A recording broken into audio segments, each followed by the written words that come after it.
Hi friends, நான் Lakshmi. Welcome back to my channel. இன்றைக்கி நம்ம ஹோம்மேட் பேன் பீஸா தாங்க பார்க்க போகிறோம். சட்டுன்னு ஒரு 10 நிமிஷத்தில் ரெடி பண்ணிடலாம். கடையில் வாங்குகிற அதே சுவையில் வீட்டில் ஈஸியாக ரெடி பண்ணலாம். எப்படி செய்யலான்னு பார்க்குறதுக்கு முன்னாடி நம்மளோட KHQT சேனல் ரெசிபியை சப்ஸ்கிரைப் பண்ணிக்கோங்க. பக்கத்தில் இருக்கிற பெல் ஐக்கானையும் கிளிக் பண்ணிக்கோங்க. வாங்க வீடியோக்குள்ளே போகலாம். இதுக்கு நான் 1 கப் அளவுக்கு மைதா மாவு எடுத்துருக்கேங்க. நீங்கள் இதுக்கு கோதுமை மாவு கூட யூஸ் பண்ணிக்கலாம். நம்ம பேக்கிங் சோடா எதுவுமே ஆட் பண்ண போகிறது கிடையாது, மாவு மாத்திரம்தான். இப்போ இந்த நேரத்தில் தேவையான அளவு உப்பு சேர்த்துக்கோங்க.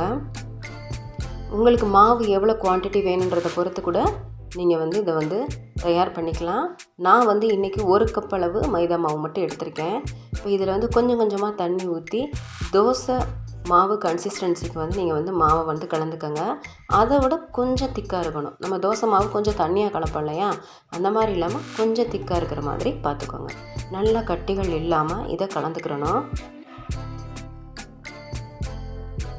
இந்த மாதிரி இருக்கணும். இப்போ நமக்கு பிஸாக்கான பேட்டர் ரெடி ஆயிடுச்சு.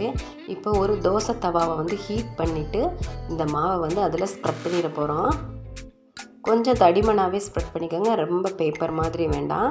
கொஞ்சம் தடிமனாக ஸ்ப்ரெட் பண்ணிக்கிட்டேன்னா நம்ம அதில் டாப்பிங்ஸ் மேலே தூவுறதுக்கு கரெக்டாக இருக்கும். இப்போ இதோட ஓரங்களில் நான் பட்டர் சுற்றி தேய்ச்சிக்கிற போகிறேன். நீங்கள் நெய் இருந்தால் கூட நெய் விட்டுக்கலாம், இது ஆப்ஷனல் தான். கொஞ்சம் சுவை இருக்குன்றதுனால நான் இந்த மாதிரி சைட்ஸில் பட்டர் தேய்ச்சி விட்டுக்கிறேன்.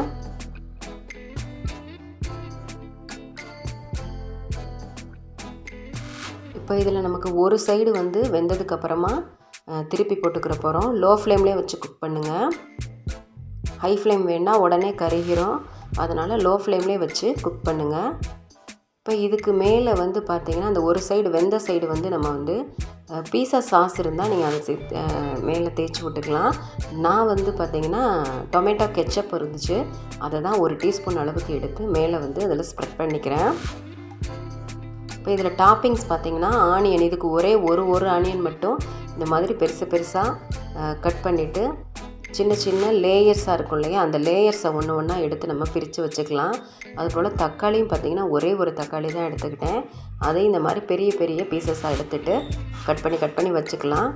மேலே பன்னீர் நான் தூவி விட்டுருக்கேன். இது வீட்டில் செஞ்ச பன்னீர் தான். பாலை திரிச்சிட்டு நல்லா பிழிஞ்சு எடுத்துகிட்டு நல்லா தேய்ச்சி இந்த பன்னீரை எடுத்திருக்கேன். அதுக்கு மேலே மொசரல்லா சீஸ் வாங்கிட்டு அதை பொடியாக கட் பண்ணிவிட்டு அடுத்த லேயர் மொசரல்லா சீஸ் போட்டிருக்கேன். இப்போ இதுக்கு மேலே பார்த்திங்கன்னா திருப்பி தக்காளி வைக்கிறேன். உங்கள்கிட்ட என்ன வெஜிடபிள்ஸ் இருக்கோ அந்த வெஜிடபிள்ஸ் ஆட் பண்ணிக்கோங்க. என்கிட்ட இன்றைக்கி தக்காளி வெங்காயம் மட்டும்தான் இருந்துச்சு, அதனால் நான் அதை மட்டும் வச்சு செஞ்சுருக்கேன். நீங்கள் இதில் கார்ன் போட்டுக்கலாம், மஷ்ரூம் போட்டுக்கலாம், என்ன வேணுமோ அதில் நம்ம சேர்த்துக்கலாம். இப்போ கொத்தமல்லி இலைகளை தூவிட்டு இப்போ ஒரு லிட்டு போட்டு க்ளோஸ் பண்ணிடலாம். லோ ஃப்ளேம்லேயே நல்லா வேகட்டும். கீழே நல்லா மொறுமொறுப்பாக நமக்கு கிடைக்கணும். அதுபோல் மேலே இருக்க அந்த மொசரல்லா சீஸ் நல்லா மெல்ட் ஆகி வரணும். அது வரைக்கும் வெயிட் பண்ணுங்கள். கடையில் வாங்கினா அதே சுவையில் இருந்துச்சுங்க. கண்டிப்பாக ட்ரை பண்ணி பாருங்கள். நான் மஸ்ட்டு ட்ரைன்னு தான் சொல்லுவேன்.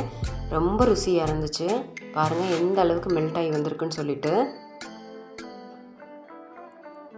இப்போ இதில் நம்ம பீஸா வாங்கினப்போ இருந்த அந்த சில்லி ஃப்ளேக்ஸும் அதுக்கப்புறம் பார்த்திங்கன்னா ஆரிகனோவும் இருந்துச்சு. அந்த ஃப்ளேவருக்காக நான் அதை மேலே தூவி விட்டுட்டேன். நீங்கள் இருந்துச்சுன்னா போடுங்க, இல்லைன்னா ஆப்ஷனல் தான். இப்போ இதை தூவிட்டு நம்ம சுட பசங்களுக்கு கட் பண்ணி கொடுத்து சர்வ் பண்ணிடலாம்.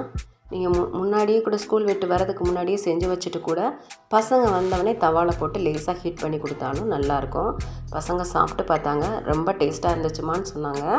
நீங்களும் கண்டிப்பாக ட்ரை பண்ணி பார்த்துட்டு எப்படி இருந்துச்சுன்னு உங்களோட ஃபீட்பேக்கை மறக்காமல் கமெண்ட் செக்ஷனில் கொடுங்க ஃப்ரெண்ட்ஸ். லைக் பட்டனை ப்ரெஸ் பண்ண மறந்துடாதீங்க. அப்போ தான் இந்த வீடியோ நிறைய பேரை போய் சேரும். தேங்க்யூ ஃபார் வாட்சிங் ஃப்ரெண்ட்ஸ்.